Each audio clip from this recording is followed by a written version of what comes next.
एक स्त्री ने ही दूसरी स्त्री को कर दिया गर्भवती। कैसे हुआ यह अलौकिक चमत्कार? दर्शक बंधु, आज का विषय इतना रहस्यमयी, इतना चौंकाने वाला है कि सुनते ही आप दांतों तले उंगलियां दबा लेंगे। क्या कभी आपने सोचा है, क्या ऐसा मुमकिन है कि एक स्त्री ही दूसरी स्त्री को गर्भवती कर दे? जी हां, आपने बिल्कुल सही सुना। आज हम आपको सुनाने जा रहे हैं एक ऐसी अकल्पनीय कथा जिसमें छिपा है धर्म, अध्यात्म और इतिहास का त्रिवेणी संगम।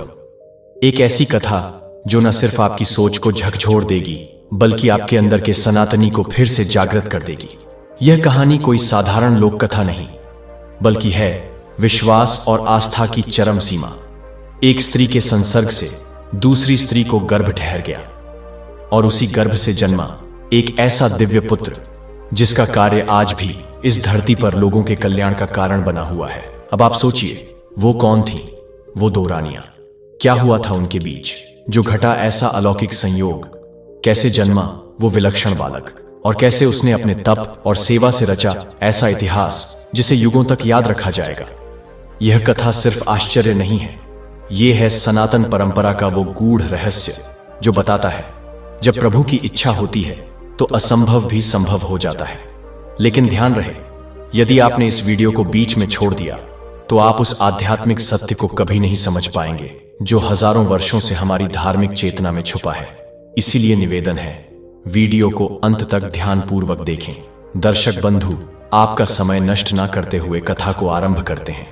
लेकिन आगे बढ़ने से पहले आपको बता दें कि रामायण में स्पष्ट कहा गया है कि कथा हो या सीख अगर बीच में छोड़ दिया जाता है तो वह पाप की श्रेणी में आता है। तो आपसे निवेदन है कि वीडियो को अंत तक पूरा देखें, और अगर आप एक सनातनी हैं तो वीडियो को लाइक करके हमारे चैनल को सब्सक्राइब जरूर कर लें, और साथ ही साथ जय श्री राम लिखना ना भूलें। तो चलिए कथा शुरू करते हैं। भारत में उसी राजा को चक्रवर्ती सम्राट कहा जाता है जिसका राज्य पूरे देश में फैला हो। सम्राट विक्रमादित्य भी ऐसे ही पराक्रमी और धर्मात्मा सम्राट थे। वे अपने राज्य की प्रजा का हालचाल जानने और उनकी परेशानियों को समझने के लिए स्वयं नगर में घूमते रहते थे। राजा विक्रमादित्य अपने ज्ञान, वीरता और न्यायप्रिय स्वभाव के लिए बहुत प्रसिद्ध थे। कहा जाता है कि एक दिन राजा विक्रमादित्य का अपनी रानी के साथ किसी बात पर विवाद हो गया। रानी ने गुस्से में कहा, आप मुझसे बहस कर रहे हो, लेकिन याद रखना, अगर मैं नाराज हो गई तो मेरे जैसी सुंदर और गुणवान पत्नी आपको फिर कभी नहीं मिलेगी। राजा विक्रमादित्य ने मुस्कुराते हुए कहा, ऐसी कोई बात नहीं है, मैं तुमसे भी ज्यादा सुंदर और गुणों वाली पत्नी ला सकता हूं, जिसे देखकर तुम ही नहीं बल्कि स्वर्ग की अप्सराएं भी हैरान रह जाएंगी। रानी ने ताना मारते हुए कहा, बात तो ऐसे कर रहे हो जैसे रानी चोली को ही ले आओगे। रानी की इस बात ने राजा विक्रमादित्य के दिल को गहरा चुभा। उन्होंने भी तुरंत कह दिया, अब तो मैं रानी चोली को ही तुम्हारी सौतन बनाकर लाऊंगा। रानी चोली ने अपने विवाह के लिए एक कठिन शर्त रखी थी कि वह उसी से शादी करेगी जो उसकी चुप्पी को तोड़कर रात के समय उसे अपने पास बुला सके। अगर कोई राजा या राजकुमार यह काम न कर पाया तो उसे जीवन भर रानी चोली की कैद में रहना पड़ता। अब तक 108 राजा और राजकुमार इस परीक्षा में हार चुके थे और रानी चोली के बंदी बन चुके थे। रानी चोली ने अपने महल के सामने एक बड़ा सा ढोल रखवाया था।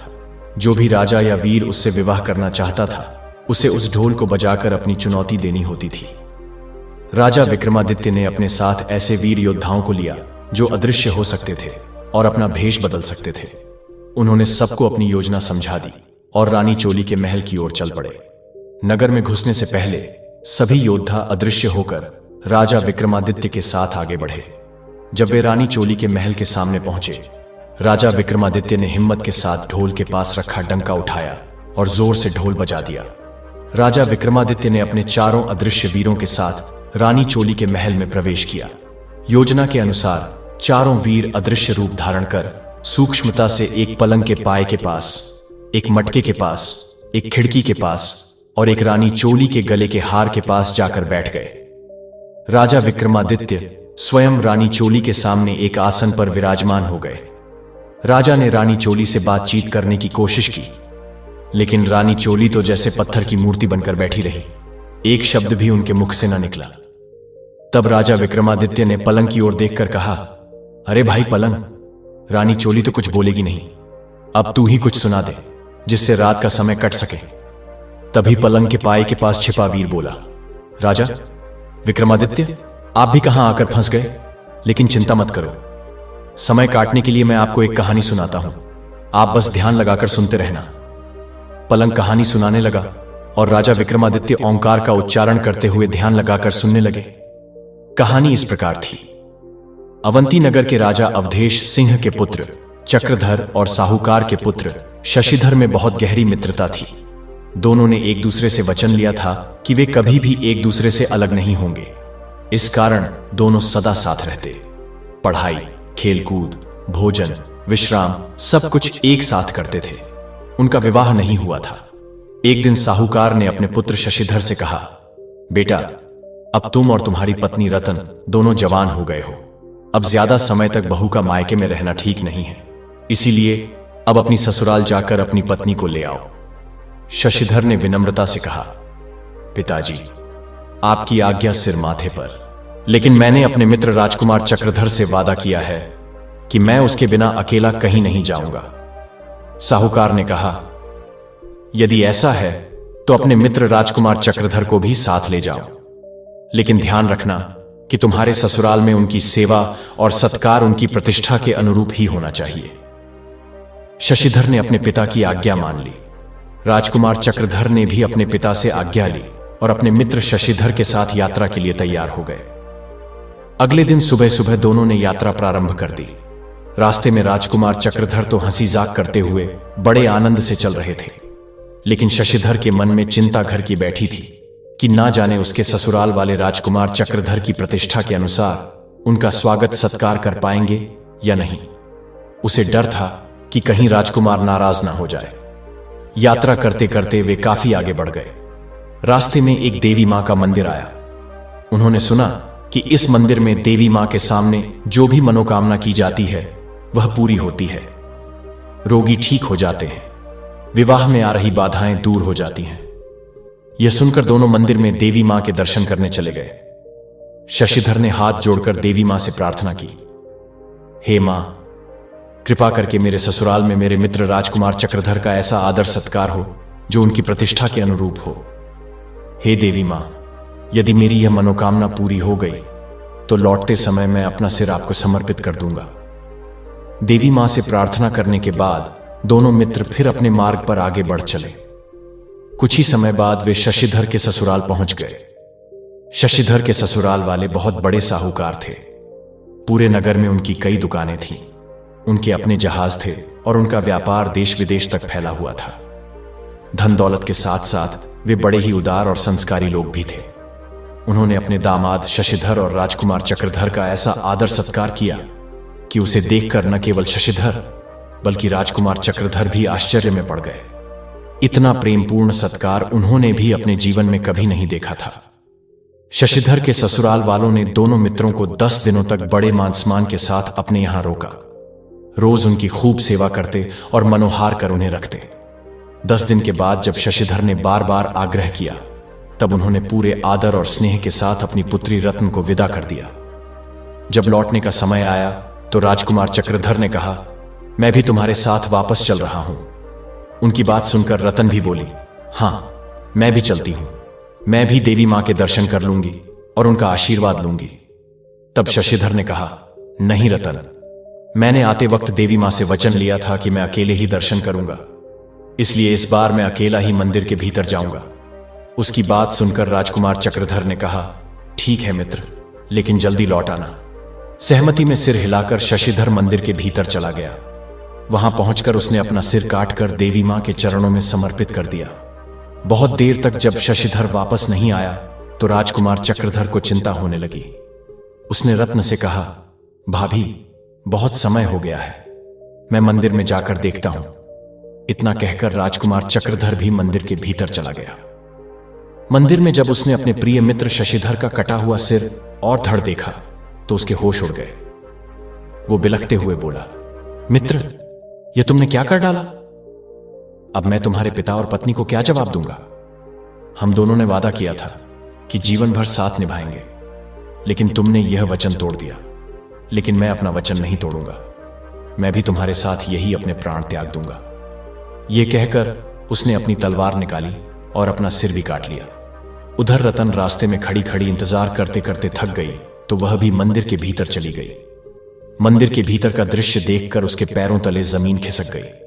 उसके पति और राजकुमार के कटे हुए सिर और धड़ वहां पड़े थे।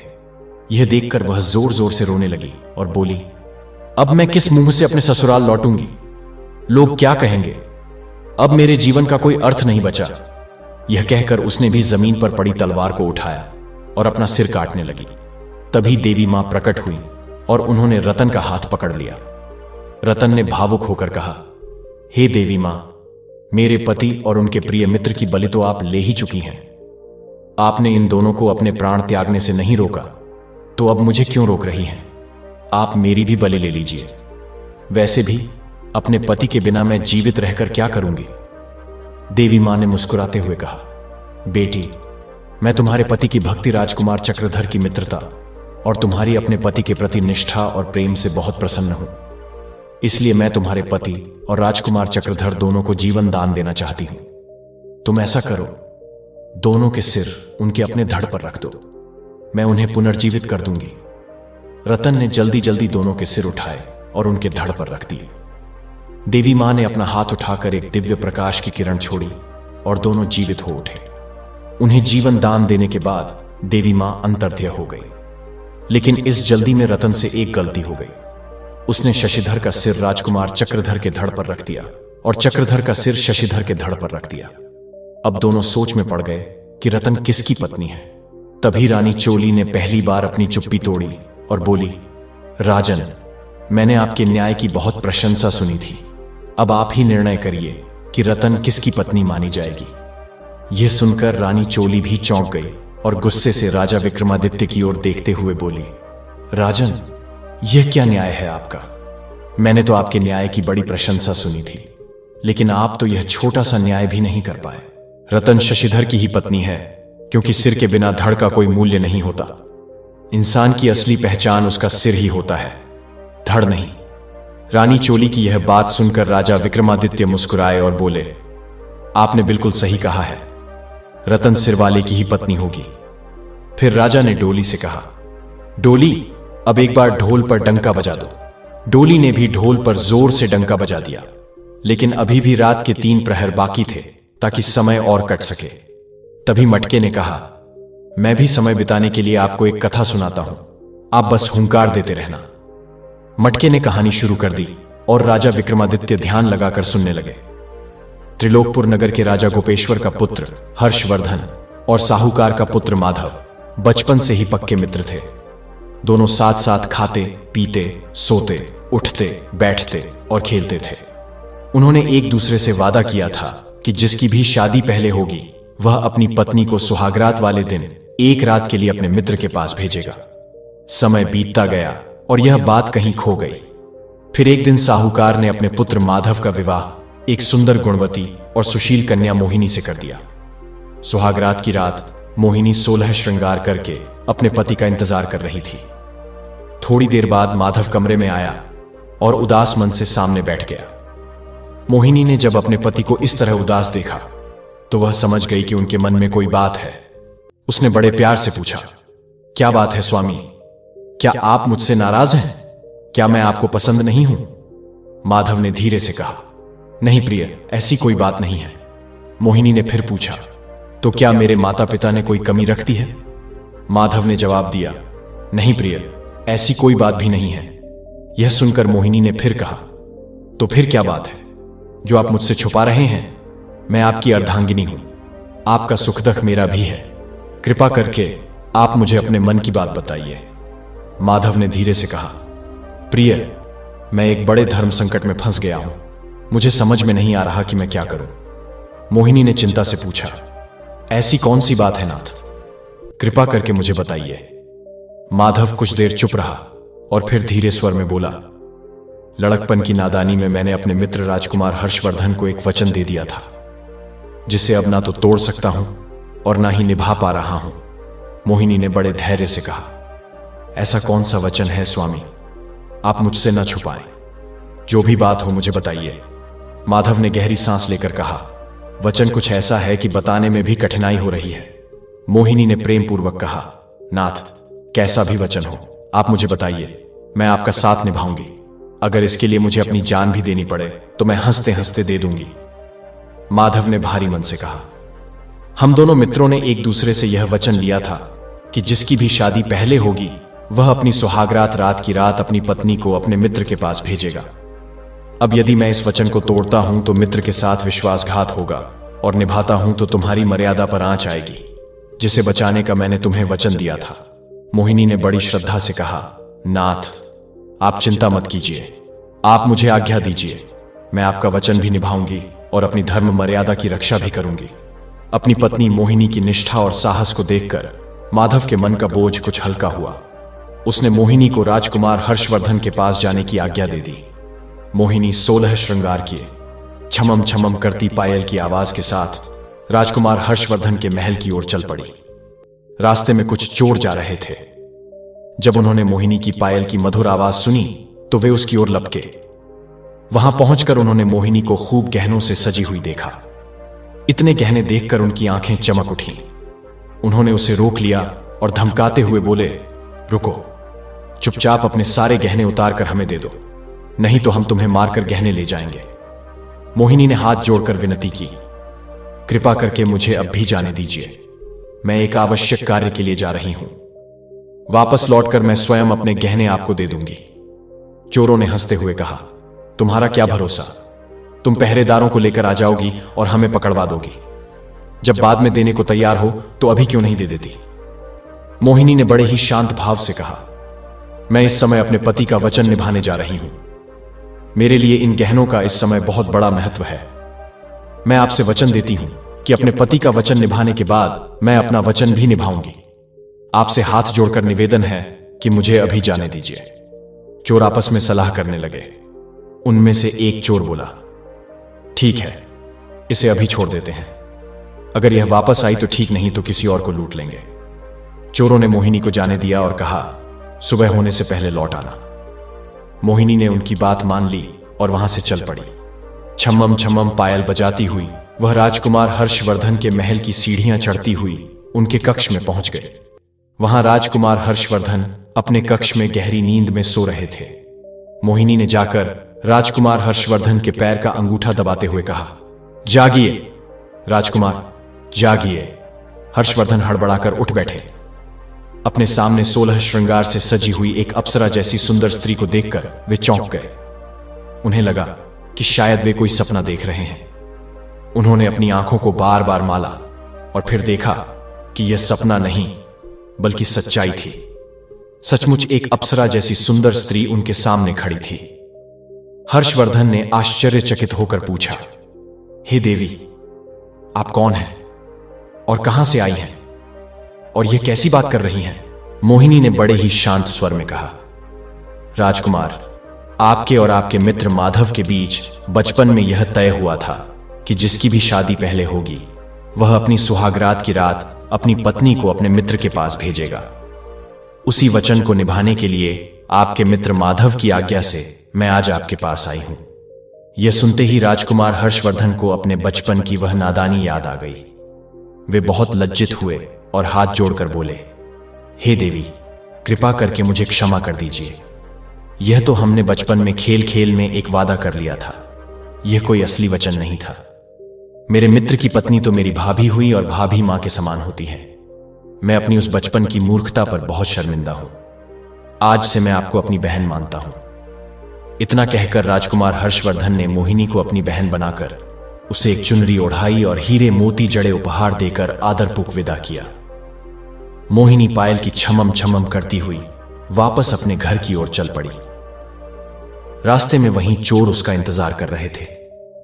उसकी पायल की आवाज सुनकर वे सतर्क हो गए और सोचने लगे कि कहीं यह सिपाहियों को तो लेकर नहीं आई है। लेकिन जब उन्होंने देखा कि मोहिनी अकेली ही लौट रही है तो आपस में कहने लगे, अरे भाई, यह स्त्री तो सच में अपने वचन की पक्की निकली। मोहिनी उनके पास पहुंची और राजकुमार हर्षवर्धन द्वारा दिया गया हीरे मोती का थाल भी उन्हें देते हुए बोली, यह भी रख लीजिए, यह भी आपके भाग्य में ही था। बस जरा ठहरिए, मैं अभी अपने बाकी सारे गहने भी उतार कर आपको दे देती हूं। इतना कहकर मोहिनी अपने गहने उतारने लगी। चोर आश्चर्य से उसका मुंह देख रहे थे। उन्होंने उसे रोकते हुए कहा, जरा ठहरो देवी, पहले हमें यह बताओ कि तुम कहां गई थी और यह हीरे मोती वाला थाल तुम्हें कहां से मिला। तब मोहिनी ने उन सभी चोरों को अपनी पूरी कथा विस्तार से बताई। सारी बात सुनने के बाद चोरों ने हाथ जोड़कर कहा, हे देवी, आप धन्य हैं जो अपनी जान की परवाह किए बिना अपने पति के नादानी में दिए हुए वचन को निभाने चली गई। और वह राजकुमार भी धन्य है जिसने आपकी मर्यादा की रक्षा करते हुए आपको बहन बना लिया। आप जैसी धर्मपरायण, पतिव्रता और चरित्रवान स्त्री को हम भी अपनी बहन मानना चाहते हैं। क्या आप हमें यह सौभाग्य देंगी कि हम जैसे पापियों को अपना भाई बना लें? इतना कहकर उन्होंने अपने पास का सारा लूटा हुआ धन भी सम्मानपूर्वक मोहिनी को लौटा दिया और उसे सुरक्षित उसके घर तक पहुंचाया। कहानी पूरी कर मटके के पास छिपे वीर ने राजा विक्रमादित्य से पूछा, राजा विक्रमादित्य, आप तो अपने न्याय के लिए प्रसिद्ध हैं। आप ही बताइए कि इसमें किसका भल मनसाहत और त्याग सबसे बड़ा था, राजकुमार हर्षवर्धन का या उन चोरों का? राजा विक्रमादित्य ने मुस्कुराते हुए कहा, यह तो बिल्कुल स्पष्ट है कि राजकुमार हर्षवर्धन का भल मनसाहत और त्याग सबसे बड़ा था। वह चाहता तो मोहिनी को अपने अधिकार में ले सकता था, लेकिन उसने ऐसा नहीं किया, बल्कि उसकी मर्यादा की रक्षा करते हुए उसे अपनी बहन बना लिया और सम्मानपूर्वक विदा किया। राजा विक्रमादित्य की बात सुनकर रानी चोली गुस्से से भर गई और वह राजा विक्रमादित्य से बोली, राजन, आप राजकुमार हर्षवर्धन की बात करते हो, लेकिन वह तो मोहिनी को अपनी बहन बनाकर अपनी संपत्ति का एक हिस्सा देकर विदा कर दिया। लेकिन चोरों ने तो न केवल उसके गहनों और हीरों को लूटा, बल्कि उसे अपनी बहन बनाकर अपनी सारी संपत्ति जो उनके पास थी उसे दे डाली। फिर उन्होंने उसे सुरक्षित उसके घर तक भी पहुंचाया।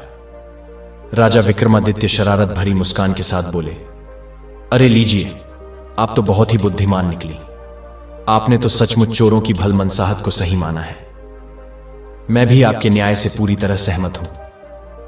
रानी चोली ने फिर से कुछ कहा तो राजा विक्रमादित्य ने हंसी में कहा, अब तो आप दोनों की भल मनसाहत का फैसला हो गया।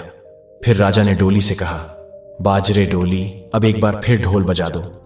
डोली ने ढोल पर जोर से 2 डंका बजाए। ढोल की आवाज गूंज उठी, दम दम दम। अब रानी चोली फिर से शांत हो गई और पत्थर की मूर्ति की तरह बैठ गई। फिर राजा विक्रमादित्य ने खिड़की की ओर देखते हुए कहा, अब रानी चोली तो शांत हो गई, अब बिना बोले रात कैसे कटेगी? अब तो तुम ही कुछ बोलो, कोई राज खोलो। खिड़की के पास बैठे वीर ने कहा, ठीक है राजा विक्रमादित्य, आपका आदेश सर माथे पर। अब समय बिताने के लिए मैं भी आपको एक कहानी सुनाता हूं, आप बस ध्यान से सुनते रहना। वीर ने कहानी शुरू की और राजा विक्रमादित्य ध्यान से सुनने लगे। बहुत समय पहले की बात है। केशवगढ़ में एक ब्राह्मण काशीनाथ और एक साहूकार बंसीधर रहते थे। दोनों के बीच बहुत गहरी मित्रता थी। बचपन में ही दोनों का विवाह हुआ था, लेकिन विवाह के बाद एक साथ नहीं रह पाए थे। जब वे जवान हुए तो दोनों ने एक साथ अपनी अपनी पत्नियों को अपने घर लाने के लिए यात्रा शुरू की। बंशीधर अपने साथ अपनी पत्नी को भी लेकर चल पड़ा। बहुत दूर तक चलने के बाद वे एक ऐसी जगह पर पहुंचे जहां से दोनों के ससुराल के रास्ते अलग अलग थे। अब दोनों को एक दूसरे से विदा लेना था, क्योंकि उनका मार्ग अलग अलग था। उन्होंने यह तय किया कि वे वापस आते वक्त इसी जगह पर फिर मिलेंगे। फिर दोनों अपने अपने मार्ग पर चल पड़े। कुछ समय बाद बंशीधर अपने ससुराल पहुंच गए। ससुराल वालों ने मन ही मन सोचा, यह जमाई यहां से जाकर हमारे और हमारी बेटी के बारे में उल्टी सीधी बातें करेगा। अगर हमने अच्छी खातिरदारी की तो यह अपने गांव में जाकर हमारी तारीफ करेगा और हमारी बेटी अंबिका का मान बढ़ेगा। बस फिर क्या था, सारी बहुएं और घर की महिलाएं नई की सेवा सत्कार में जुट गईं। नाश्ता करना हो, बिस्तर लगाना हो या पंखा झलना हो, हर काम में पहले नई से पूछा जाने लगा। यह सब देखकर बंशीधर का मन उदास हो गया और वह भीतर ही भीतर कुढ़ते रहे। उधर नई अपनी मूंछों पर ताव देता हुआ और भी इतराने लगा और खूब सेवा करवा रहा था। यह देखकर बंशीधर ने जल्दी अपने घर लौटने का मन बना लिया। 3-4 दिन सेवा सत्कार के बाद बंशीधर के ससुराल वालों ने अपनी बेटी अंबिका को विदा कर दिया। उन्होंने एक घोड़ा गाड़ी में धन दौलत और बहुत सा सामान भी साथ भेजा। रास्ते में नई बार बार कह रहा था, देखो, मेरे ससुराल वालों ने तो मेरी सेवा तुम्हारे ससुराल से भी ज्यादा की है। यह सुनकर बंशीधर का मन क्रोध से भर गया, लेकिन नई चुप होने का नाम नहीं ले रहा था। उसकी बातों से परेशान होकर बंशीधर ने रास्ते में ही गुस्से में आकर अपनी पत्नी और नई को छोड़ दिया और अकेले ही अपने घर की ओर चल पड़ा। अंबिका और नई मजबूरी में वापस अपने मायके लौटने लगे, लेकिन रास्ता भटक कर वे एक दूसरे नगर में पहुंच गए। नगर में घुसते ही एक मालिन का घर मिला। अंबिका ने उसे कुछ धन दिया और निवेदन किया कि वह कुछ दिन उसके साथ रहना चाहती है। मालिन ने उसे अपने घर में रख लिया। मालिन बगीचे से फूल तोड़कर माला और गुलदस्ते बनाती थी और राजा भानु प्रताप के महल में पहुंचाती थी। अंबिका भी उसकी मदद करने लगी।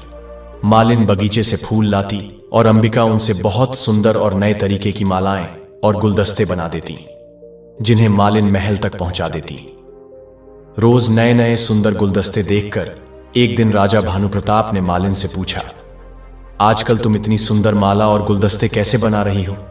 यह काम तुम अकेली नहीं कर सकती। सच सच बताओ कि यह कौन बनाता है और उसे मेरे सामने लाओ। मालिन दौड़कर अंबिका के पास गई और राजा का संदेश सुनाया। अंबिका ने राजा के सामने जाने से साफ मना कर दिया, लेकिन मालिन क्या करती? अपनी जान बचाने के लिए राजा का हुक्म तो मानना ही पड़ा। वह हाथ जोड़कर अंबिका को लेकर राजमहल में पहुंच गई। राजा भानु प्रताप ने जब अंबिका के रूप और सौंदर्य को देखा तो वह दंग रह गए। पूरे महल में अंबिका जैसी सुंदर और गुणवान स्त्री कोई नहीं थी। राजा ने तुरंत आदेश दिया कि अंबिका को महल में ही रखा जाए।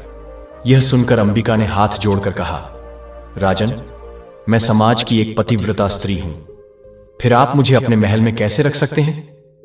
राजा भानु प्रताप बोले, तुम हमारे नगर की नहीं हो, इसलिए हम तुम्हारे पिता भी नहीं हो सकते। तुम्हें हमारे महल में रहना ही पड़ेगा। जब अंबिका ने बहुत विनती की, लेकिन राजा भानु प्रताप नहीं माने, तब अंबिका ने हाथ जोड़कर कहा, महाराज, मैं एक विवाहित स्त्री हूं। मेरे पति ने मुझे छोड़ दिया है। यदि मैं आपके महल में आकर रहने लगी तो यह पाप का कारण बन जाएगा। आप कृपा करके मुझे कुछ समय दीजिए। यदि उस समय में मेरा पति मुझे लेने नहीं आया, तब मैं खुद को अविवाहित ही मानूंगी और आपके महल में आ जाऊंगी। यह सुनकर राजा भानु प्रताप ने उसे समय दे दिया, लेकिन उसे नगर के बाहर एक एकांत महल में नजरबंद करवा दिया। अंबिका रोज महल के झरोखे से रास्ते की ओर देखती रहती, इस आस में कि शायद कोई भूले से ही सही उसके मायके या ससुराल से उसे लेने आ जाए। उधर दूसरी ओर बंशीधर वापस उसी स्थान पर पहुंच गया जहां उसने काशीनाथ से मिलने का वादा किया था। काशीनाथ पहले से ही वहां पहुंच चुका था और अपनी पत्नी गौरी के साथ उसका इंतजार कर रहा था। जब उसने बंशीधर को अकेले आते देखा तो पूछा, अरे मित्र, तुम अकेले कैसे आ रहे हो? मेरी भाभी कहां है? उन्हें कहां छोड़ा है? बंशीधर ने दुखी मन से सारी घटना विस्तार से काशीनाथ को सुना दी। यह सुनकर काशीनाथ ने गंभीर स्वर में कहा, मित्र, यह तो बहुत गलत हुआ। किसी और के अपराध का दंड तुमने अपनी निर्दोष पत्नी को दे दिया। अगर तुम्हारे ससुराल वालों ने कोई गलती की भी थी तो उसमें भाभी का क्या दोष था? इतनी सी बात पर क्या कोई अपनी पत्नी को छोड़ देता है? मेरी राय में हमें तुरंत चलकर भाभी को ले आना चाहिए। बंशीधर ने काशीनाथ की बात मान ली। काशीनाथ ने अपनी पत्नी गौरी को पास के ही एक गांव में ठहरा दिया और स्वयं बंशीधर के साथ अंबिका को ढूंढने के लिए निकल पड़ा। जब बंशीधर अपनी ससुराल पहुंचा और वहां के लोगों से पूछा तो पता चला कि अंबिका अपने मायके पहुंची ही नहीं थी। यह सुनकर वे दोनों ससुराल में रुकने की बजाय अंबिका की तलाश में निकल पड़े। ढूंढते ढूंढते वे दोनों उसी नगर में आ पहुंचे जहां अंबिका थी। अंबिका ने महल के झरोखे से देखा कि उसके पति और काशीनाथ आ रहे हैं। उसने तुरंत अपने पति को पहचान लिया और महल में बुला लिया। महल में पहुंचने पर काशीनाथ ने अंबिका को अपना परिचय दिया और कहा, भाभी, मेरे मित्र से गुस्से में आकर आपसे बिछड़ने का अपराध हो गया है। अब आप घर चलिए। बंशीधर ने भी अंबिका से हाथ जोड़कर क्षमा मांगी और उसे अपने साथ घर चलने के लिए कहा। तब अंबिका ने उन दोनों को पास बैठाकर सारी बातें विस्तार से बताई और कहा, पहले हमें राजा के पास जाकर आज्ञा लेनी होगी, तभी हम यहां से जा सकते हैं। वे दोनों राजा के सामने पहुंचे। अंबिका ने राजा से हाथ जोड़कर कहा, महाराज, मेरे पति मुझे लेने के लिए आ गए हैं।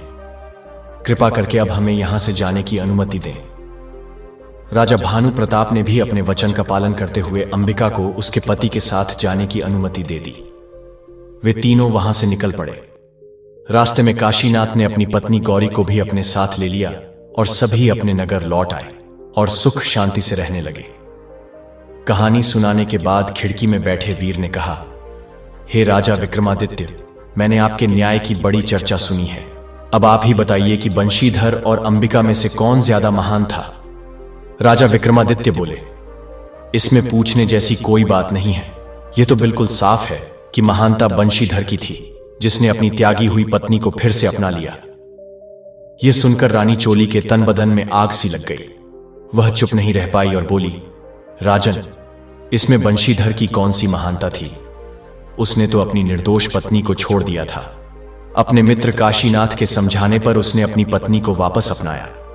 असली महानता तो अंबिका की थी, जिसे निर्दोष होते हुए भी उसके पति ने त्याग दिया था। उसके पास रानी बनने का पूरा अवसर था, लेकिन उसने अपने पतिव्रत धर्म का पालन किया और कभी अपने धर्म से डगमगाई नहीं। ऐसी स्त्री तो सचमुच पूजनीय है।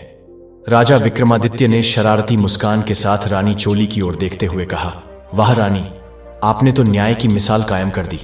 मैं तो आपके न्याय का कायल हो गया। रानी चोली तीसरी बार बोल चुकी थी, इसलिए राजा विक्रमादित्य ने डोली से कहा, बाजरे डोली 3 बार ढोल बजा दे।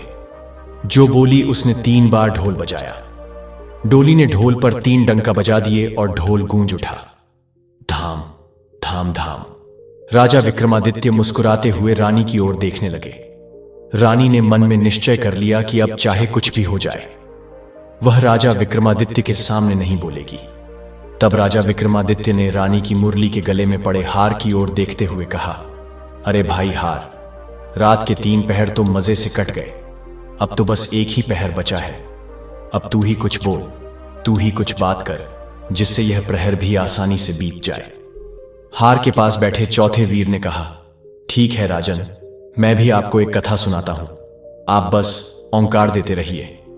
हार के पास बैठे चौथे वीर ने अपनी कहानी शुरू की और राजा विक्रमादित्य ध्यान लगाकर ओंकार देने लगे। एक नगर में एक ब्राह्मण सच्चिदानंद, एक सुंदर पन्नामल, एक दर्जी राम भरोसे और एक हाथी गोपीनाथ रहते थे। चारों बहुत अच्छे मित्र थे। एक दिन उन्होंने आपस में सलाह की कि धन कमाने के लिए किसी दूसरे नगर में चलना चाहिए।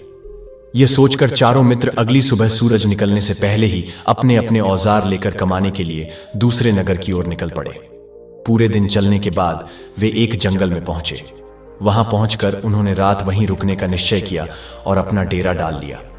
भोजन पानी करने के बाद चारों ने आपस में सलाह की कि अगर हम सब सो गए तो कोई हमारा सामान चुरा सकता है, इसलिए एक एक करके हर पहर पहरेदारी करनी चाहिए। सबसे पहले पहरेदारी की बारी आई खाती गोपीनाथ की। वह पहरा देने लगा।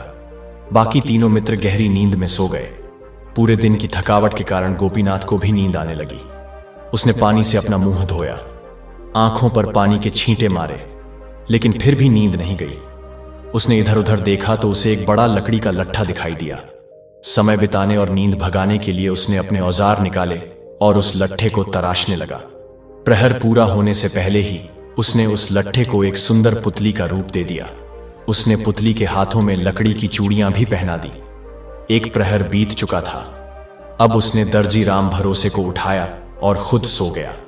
राम भरोसे ने उठकर हाथ मुंह धोए और पहरा देने बैठ गया।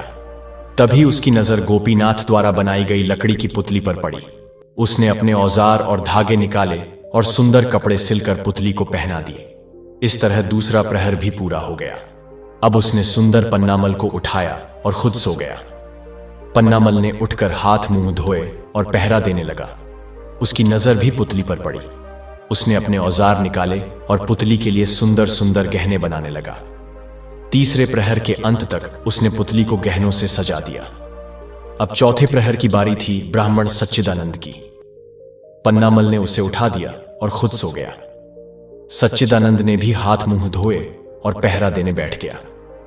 उसकी नजर भी उस सुंदर सजी हुई पुतली पर पड़ी। उसने पुतली को अपने सामने रखा और मंत्र पढ़ने लगा।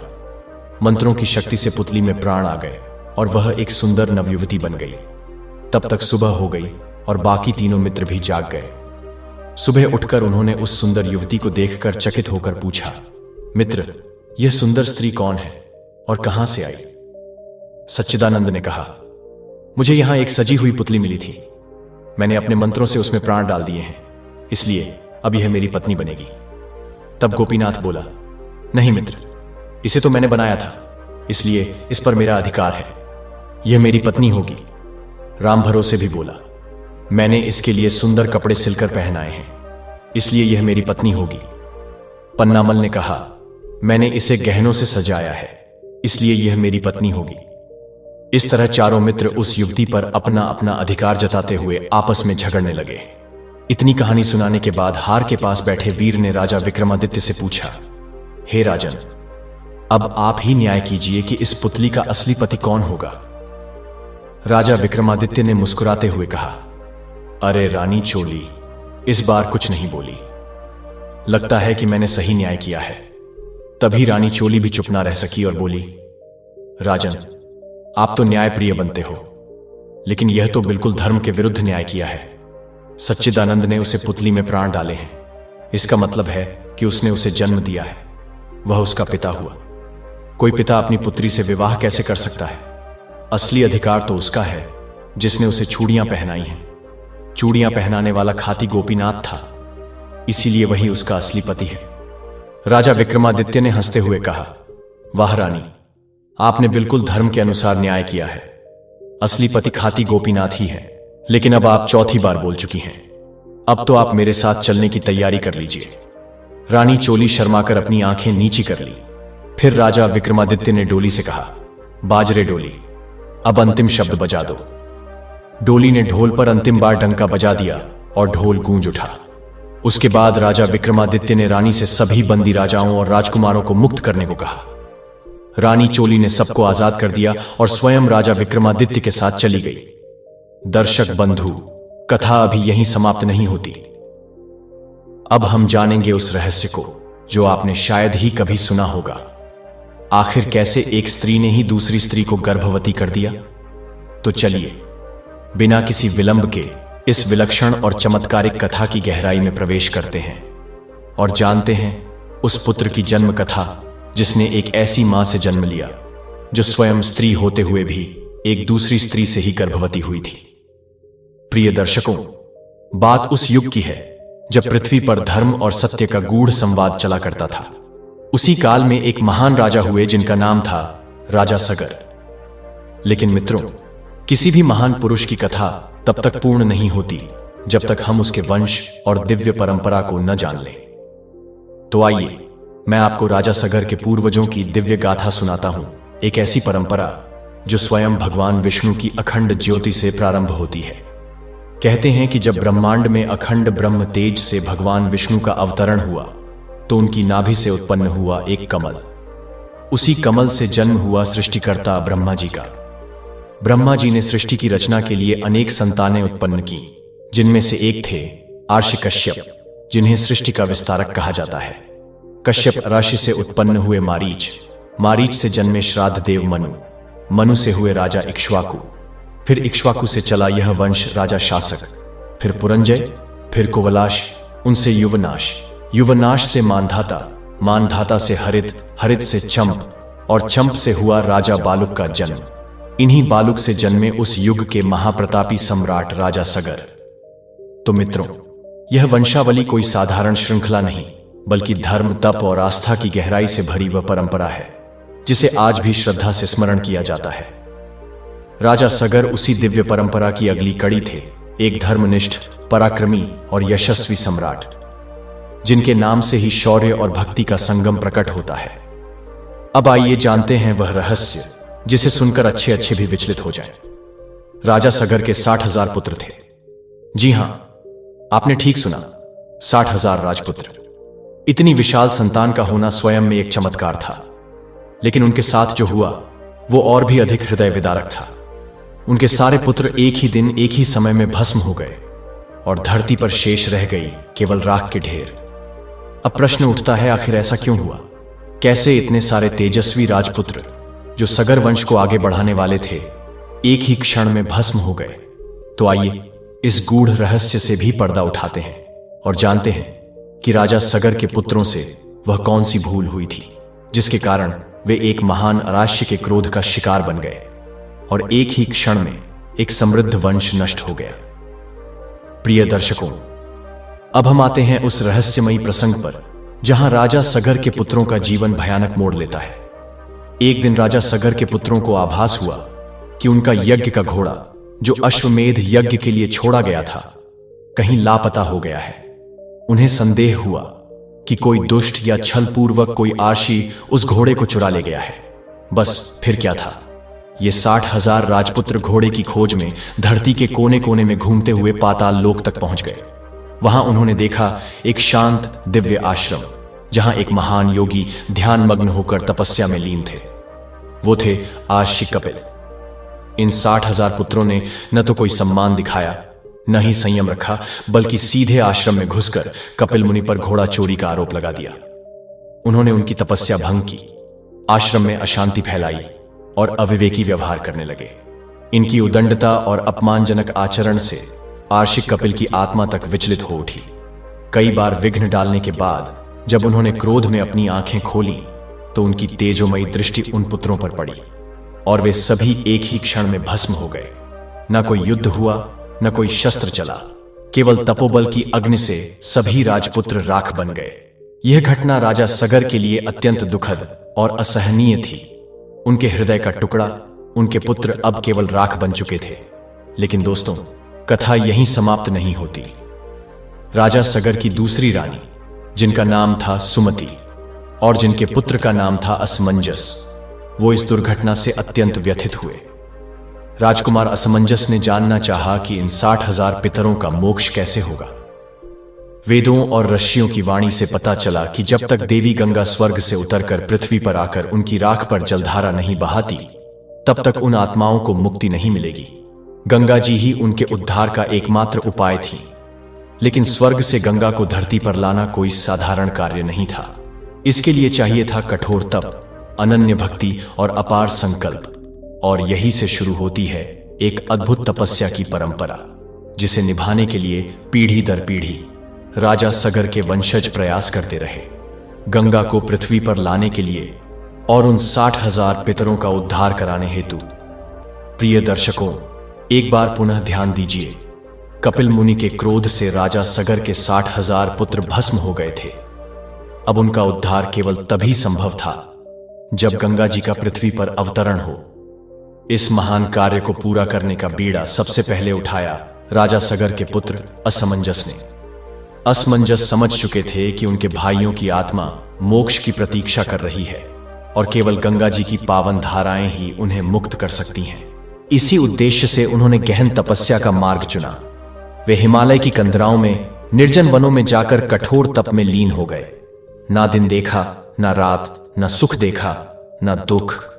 उनके जीवन का एक ही लक्ष्य था, गंगा जी को पृथ्वी पर लाना, ताकि उनके भाई मुक्ति पा सकें। लेकिन दोस्तों, विधि का विधान कुछ और ही था। असमंजस तप करते करते वृद्ध हो गए और अंततः अपने प्राण त्याग दिए। परंतु वे गंगा जी को पृथ्वी पर लाने में असफल रहे। लेकिन उनकी यह महान इच्छा विरासत बनकर उनके पुत्र को प्राप्त हुई, और वह पुत्र था राजकुमार अंशुमान। जब अंशुमान को अपने पिता के तप और अधूरे प्रयासों की जानकारी मिली, तो उन्होंने भी वही मार्ग अपनाया। अपने पिता की अनंत तपस्या और अधूरी आकांक्षा को पूरा करने के लिए अंशुमान भी वन में चले गए और गंगा अवतरण के लिए कठिन साधना शुरू की। कई वर्षों तक उन्होंने तप किया, भक्ति और समर्पण से ईश्वर को प्रसन्न करने का प्रयास किया। लेकिन जैसे उनके पिता को सफलता नहीं मिली थी, वैसे ही अंशुमान भी असफल रहे।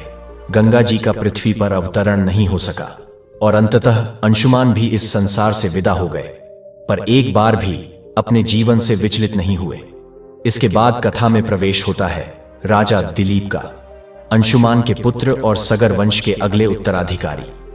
राजा दिलीप भी अपने पितामह असमंजस और पिता अंशुमान के संकल्प से परिचित थे।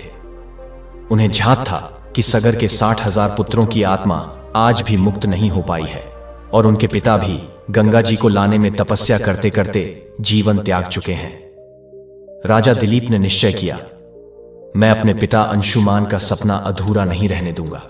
चाहे कुछ भी हो जाए, मैं गंगा जी को पृथ्वी पर लाकर रहूंगा। इसी विचार और मजबूत संकल्प के साथ राजा दिलीप ने राजकाज त्याग दिया, वन में प्रविष्ट हुए और आरंभ की कठोर तपस्या। प्रिय दर्शकों, इस तरह राजा दिलीप ने भी अपना पूरा जीवन गंगा अवतरण के लिए समर्पित कर दिया, लेकिन फिर भी वे गंगा जी को पृथ्वी पर लाने में असफल रहे। उनका जीवन एक संकल्प था, पर उनका सपना अधूरा रह गया। और जब राजा दिलीप भी इस संसार से विदा हुए तो उनका वंश एक भयंकर संकट में फंस गया। राजा दिलीप की 2 रानियां थीं, लेकिन दुर्भाग्यवश उनके कोई संतान नहीं थी। अब राजा दिलीप का वंश समाप्त होने का खतरा मंडराने लगा। यह खबर जब गुरु वशिष्ठ तक पहुंची तो उन्होंने गहन चिंता प्रकट की। उन्होंने कहा, अगर अब संतान नहीं हुई तो यह तेजस्वी वंश समाप्त हो जाएगा। तब गुरु वशिष्ठ ने अपने दिव्य ज्ञान से एक अकल्पनीय समाधान सुझाया। उन्होंने कहा, इस समस्या का समाधान केवल एक है, दोनों रानियों के आपसी घर्षण से संतान की उत्पत्ति। मित्रों, आप सोच रहे होंगे ऐसा कैसे हो सकता है, लेकिन गुरु वशिष्ठ ने स्पष्ट और दृढ़ स्वर में कहा, यदि दोनों रानियां आपस में संयोग करें तो एक रानी गर्भवती हो सकती है। यह सुनकर सभासद और रानियां सभी आश्चर्यचकित रह गए, लेकिन गुरु वशिष्ठ के वचनों में शक्ति और सत्य था। गुरु वशिष्ठ के आशीर्वाद से राजा दिलीप की दोनों रानियों ने इस विधि को अपनाया और फिर घटित हुआ एक अद्भुत चमत्कार। उनके आपसी घर्षण से एक रानी गर्भवती हो गई। यह कोई साधारण घटना नहीं थी। जैसा कि गुरु वशिष्ठ ने कहा था वैसा ही हुआ। गर्भवती रानी ने एक पुत्र को जन्म दिया, जिसने राजा दिलीप के वंश को नवजीवन प्रदान किया। यह घटना यह सिद्ध करती है कि जब ईश्वर की इच्छा होती है तो असंभव भी संभव हो जाता है। गुरु वशिष्ठ के आशीर्वाद और ईश्वर की कृपा से यह चमत्कारिक कार्य संपन्न हुआ। राजा दिलीप के वंश को फिर से संतान प्राप्ति हुई। प्रिय दर्शकों, कभी कभी जीवन में ऐसी घटनाएं घटती हैं जिन्हें समझना मनुष्य के लिए असंभव होता है। ये घटनाएं ईश्वर की लीला होती हैं, जो तर्क से परे होती हैं। स्त्री से स्त्री द्वारा गर्भधारण यह कोई सामान्य कल्पना नहीं थी, लेकिन जब ईश्वर और तपोबल साथ हो तो यह भी संभव हो सकता है। समय बीता, गर्भस्थ शिशु बड़ा हुआ और फिर एक दिन उस रानी ने एक पुत्र को जन्म दिया। लेकिन जब उस बच्चे को देखा गया तो सभी हैरान रह गए। उसके शरीर में केवल मांस था, लेकिन कोई हड्डियां नहीं थीं। पूरा शरीर हड्डी विहीन था, नरम मांस का एक पुतला। यह दृश्य देखकर रानियां विचलित हो गईं। उन्होंने तुरंत जाकर गुरु वशिष्ठ को सारी बात बताई। गुरुदेव ने ध्यान लगाया, अपनी तपोशक्ति को जागृत किया और उस शिशु की ओर दृष्टि डाली। कुछ ही क्षणों में घटा एक और अद्भुत चमत्कार। गुरु वशिष्ठ की कृपा और तपोबल से उस शिशु के शरीर में हड्डियों का निर्माण हो गया। अब वह बच्चा एक पूर्ण मानव रूप में आ गया था और फिर उसका नाम रखा गया भागीरथ। अब आप सोच रहे होंगे यह नाम क्यों रखा गया? तो मित्रों, ध्यान दें, भागीरथ यानी 2 भागों से उत्पन्न, 2 रानियों के संसर्ग से जन्मा यह बालक कहलाया भागीरथ। प्रिय दर्शकों, ईश्वर की अनंत लीला और गुरु वशिष्ठ की तपोशक्ति से यह संभव हो सका कि इस पृथ्वी को ऐसा पुत्र प्राप्त हुआ जिसका कार्य आगे चलकर इतिहास और धर्म में अमर हो गया। समय बीतता गया और वह चमत्कारी बालक भागीरथ धीरे धीरे युवावस्था में प्रवेश करता है। एक दिन जब वह अपने पूर्वजों के इतिहास के बारे में सुनता है तो उसका हृदय पीड़ा और कर्तव्य बोध से भर उठता है। उसे झांत होता है कि उसके पूर्वज अर्थात राजा सगर के 60,000 पुत्र कपिल मुनि के क्रोध से भस्म होकर राख के ढेर बन चुके हैं और उनकी आत्माएं आज भी मोक्ष की प्रतीक्षा कर रही हैं। उसे यह भी पता चलता है कि उनके उद्धार के लिए उसके पितामह असमंजस, पिता अंशुमान और स्वयं राजा दिलीप ने कठोर तप किया था, पर कोई भी गंगा जी को पृथ्वी पर लाने में सफल नहीं हो सका। भागीरथ की आंखों में जल भर आता है। वह मन ही मन प्रण करता है, चाहे कुछ भी हो जाए, चाहे मेरे प्राण ही क्यों न चले जाएं, मैं अपने पूर्वजों का यह सपना जरूर पूरा करूंगा। वह दृढ़ निश्चय करता है कि वह स्वयं तपस्या करेगा, गंगा जी को धरती पर लाएगा और अपने पूर्वजों का उद्धार करेगा। साथ ही वह यह भी सोचता है कि दुनिया के पापियों को भी मोक्ष का मार्ग मिलेगा। यही संकल्प लेकर भागीरथ वन की ओर निकल पड़ता है। वह सांसारिक सुखों को त्याग कर जंगल में एकांत में कठोर तप करने लगता है। वर्षों बीत जाते हैं, धूप, वर्षा, सर्दी सब सहते हुए वह एकाग्र चित्त से तप करता रहता है।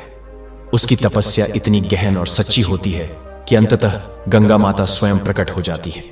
उनका स्वर अमृत के समान मधुर होता है। हे पुत्र, मैं तुमसे अत्यंत प्रसन्न हूं, वर मांगो।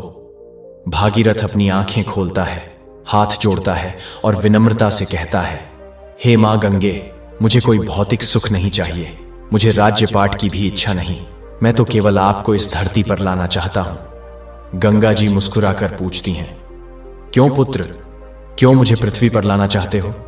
तब भागीरथ भावुक स्वर में उत्तर देता है, हे गंगे, मेरे पूर्वज राजा सगर के 60,000 पुत्र कपिल मुनि के क्रोध से भस्म हो गए थे। वे राख के ढेर बनकर पाताल में पड़े हैं। मेरे पितामह, मेरे पिता और राजा दिलीप सभी ने आपको लाने हेतु तप किया, परंतु वे सफल नहीं हो सके। अब यह मेरा संकल्प है, मेरी आत्मा की पुकार है कि मैं आपको इस धरती पर लाऊं। आपकी पावन धाराएं न केवल मेरे पूर्वजों का उद्धार करें, बल्कि इस धरती पर जितने भी पापी हैं उन सब का भी कल्याण करें। गंगा माता कहती हैं, हे भागीरथ, तुमने महान तप किया है, मैं तुमसे प्रसन्न हूं और तुम्हारे साथ चलने को तैयार हूं। लेकिन फिर वह एक गूढ़ बात कहती हैं, जब मैं स्वर्ग से पृथ्वी पर उतरूंगी तो मेरे प्रवाह को कौन संभालेगा? मेरा प्रवाह इतना तीव्र और प्रचंड होगा कि यदि कोई मुझे न रोके तो मैं सीधे पाताल लोक तक चली जाऊंगी। ऐसी स्थिति में तुम्हारे पूर्वजों का उद्धार भी नहीं हो सकेगा। भागीरथ चिंतित हो जाते हैं, सोच में डूब जाते हैं। फिर वे कहते हैं, हे मां, मुझे मार्ग बताइए, आपके वेग को कौन रोक सकता है? गंगा जी मुस्कुराकर उत्तर देती हैं, तुम भगवान शंकर की तपस्या करो, केवल वही हैं जो मेरे वेग को सहन कर सकते हैं। यदि वे प्रसन्न होकर अपनी जटाओं में मुझे स्थान देंगे, तभी मैं धीरे धीरे पृथ्वी पर उतर सकूंगी।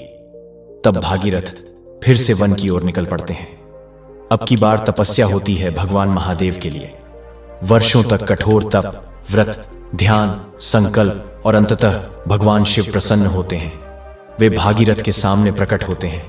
भागीरथ उनके चरणों में झुक जाते हैं, हाथ जोड़कर विनती करते हैं, हे प्रभु, गंगा माता पृथ्वी पर उतरने को तैयार हैं, लेकिन उनका वेग अत्यंत प्रचंड है। केवल आप ही हैं जो उसे रोक सकते हैं। भगवान शिव मुस्कुराते हैं और कहते हैं, हे भागीरथ, कह दो गंगा से कि वह मेरी जटाओं में उतर आए, मैं उसके प्रवाह को अपनी जटाओं में समाहित कर लूंगा। भागीरथ गंगा माता के पास जाकर यह संदेश देते हैं। गंगा जी सहमति देती हैं और फिर घटित होता है वह ऐतिहासिक और अद्भुत दृश्य। माता गंगा स्वर्ग से उतरती हैं और सीधे भगवान शिव की जटाओं में समा जाती हैं। शिव जी अपनी जटाएं हिलाते हैं और गंगा जी की एक पतली पवित्र धारा धीरे धीरे पृथ्वी पर प्रवाहित होती है। भागीरथ आगे आगे चलते हैं और गंगा माता उनके पीछे पीछे बहती हैं। लेकिन यह यात्रा इतनी सरल नहीं होती। गंगा जी का प्रवाह जब धरती पर आता है तो रास्ते में एक स्थान पड़ता है जहां महर्षि जनहू की कुटिया थी। गंगा जी का वेग इतना तीव्र था कि वह जनहू आर्षि की कुटिया को बहा ले गई। यह देखकर महर्षि जनहू क्रोधित हो उठे। उन्होंने उसी क्षण अपनी तपोशक्ति से गंगा जी को पी लिया। जी हां, गंगा जी को पी लिया। भागीरथ स्तब्ध रह जाते हैं, उनकी आंखों से आंसू बहने लगते हैं। वह दौड़ते हुए जनहू ऋषि के पास पहुंचते हैं और करुण स्वर में प्रार्थना करते हैं, हे महर्षि, बड़ी कठिनाई से वर्षों की तपस्या के बाद मैं माता गंगा को पृथ्वी पर लाया हूं। मेरे पूर्वज राजा सगर के 60,000 पुत्र भस्म होकर पड़े हैं। उनका उद्धार केवल गंगा जी से ही संभव है। हे अर्षश्रेष्ठ, मुझ पर कृपा कीजिए, माता गंगा को मुक्त कर दीजिए। प्रिय दर्शकों, राजा भागीरथ की विनम्र प्रार्थना और करुण पुकार से महर्षि जनहू का हृदय पिघल जाता है।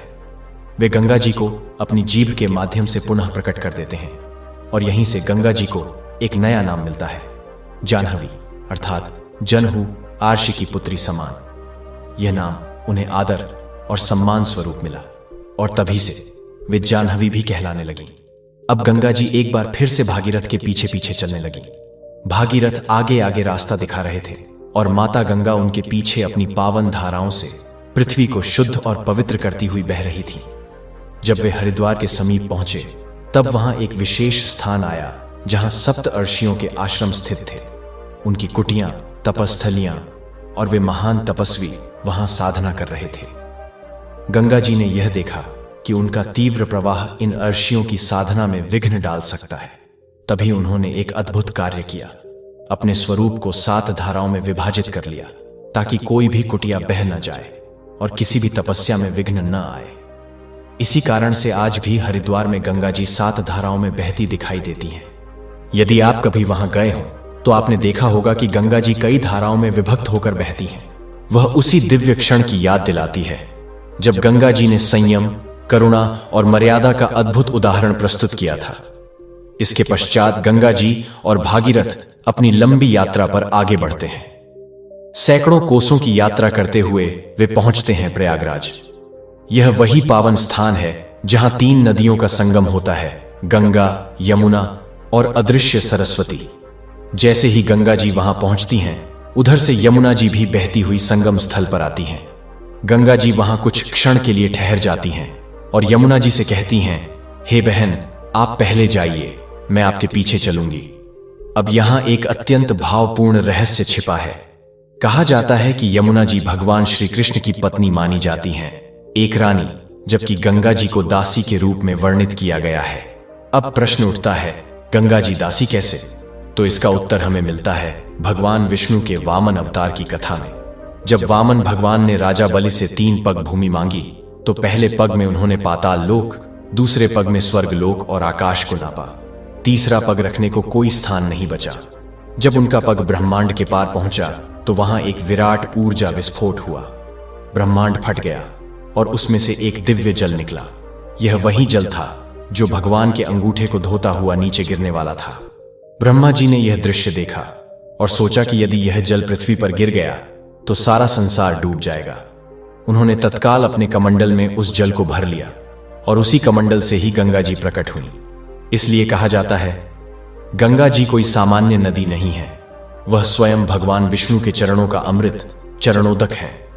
जिस जल से भगवान के चरण धोए गए वही जल गंगा के रूप में इस धरती पर आया। इसीलिए गंगा जल कभी खराब नहीं होता। चाहे 1000 वर्षों तक रखा जाए वह पवित्र ही रहता है, क्योंकि वह ईश्वर का चरणामृत है जिसे हम आज भी पूजते हैं, जिसमें स्नान करते हैं और जो पापों का नाश करता है। प्रिय दर्शकों, जब गंगा जी प्रयागराज पहुंचती हैं तो वहां उनका सामना होता है यमुना जी से। दोनों नदियां एक दूसरे को देखकर रुक जाती हैं। गंगा जी सम्मानपूर्वक झुकती हैं और कहती हैं, हे यमुना, आप तो स्वयं भगवान श्री कृष्ण की पत्नी हैं, एक रानी। मैं तो केवल चरणोदक हूं, प्रभु के चरणों से निकली एक दासी। मैं आपसे आगे कैसे जा सकती हूं? यमुना जी मुस्कुराकर उत्तर देती हैं, हे गंगे, भले ही तुम्हारा जन्म चरणोदक से हुआ हो, लेकिन तुम्हारा कर्म, तुम्हारा कार्य, पापों का नाश करना और उद्धार करना, वह सबसे ऊंचा है। तुम्हें भागीरथ इस धरती पर लाए हैं एक पवित्र उद्देश्य से, इसलिए तुम मुझसे आगे जाओ। मैं यहीं अपनी लीला को विराम देती हूं। प्रिय दर्शकों, यही कारण है कि गंगा जी आगे बढ़ती हैं और यमुना जी संगम पर लुप्त हो जाती हैं। गंगा जी फिर से भागीरथ के पीछे चलती हैं और अंततः पहुंचती हैं उस पावन स्थल पर जहां राजा सगर के 60,000 पुत्र भस्म होकर पड़े हुए थे। गंगा जी का पवित्र जल जैसे ही वहां पहुंचता है, उन 60,000 आत्माओं को मुक्ति प्राप्त होती है, उनका उद्धार हो जाता है। यह वही क्षण था जब धरती ने पहली बार देखा कि गंगा केवल एक नदी नहीं बल्कि मोक्ष का द्वार है। इसीलिए तो उन्हें कहा गया पापनाशिनी, जो पापों का नाश करती है, मोक्षदायिनी, जो मुक्ति प्रदान करती है। अब प्रश्न आता है, क्या केवल भागीरथ के पूर्वजों का ही उद्धार हुआ? नहीं, गंगा जी का अवतरण केवल एक कुल के लिए नहीं बल्कि संपूर्ण मानव जाति के लिए था। इसलिए कहा गया है, जो तप नहीं कर सकते, जो दान नहीं दे सकते, जो यज्ञ नहीं कर सकते, जो जीवन में भजन स्मरण तक नहीं कर पाए, यदि वे केवल गंगा जी में श्रद्धा से एक बार स्नान कर लें तो मां गंगा उनके भी पापों का हरण कर लेती हैं। गंगा जी का यह अद्भुत वरदान है, वह भक्त और पापी में भेद नहीं करती। सिर्फ एक शर्त है, श्रद्धा और विश्वास का होना। तो दोस्तों, अब तो आप जान ही गए होंगे कि वो कौन सी 2 रानियां थीं जिनके घर्षण और संसर्ग से एक अद्भुत बालक ने जन्म लिया, जिसका नाम पड़ा भागीरथ। और वही भागीरथ बने उस पावन कार्य के नायक जिन्होंने गंगा को धरती पर लाकर केवल अपने कुल को ही नहीं बल्कि संपूर्ण मानवता को मोक्ष का मार्ग प्रदान किया। उम्मीद है कि आज की यह अद्भुत और दिव्य कथा आपके हृदय को अवश्य छू गई होगी। यदि आपको यह कथा पसंद आई हो तो कृपया इस वीडियो को प्रेम पूर्वक लाइक करें, शेयर करें और हमारे चैनल को सब्सक्राइब करना ना भूलें। धन्यवाद। जय श्री राम।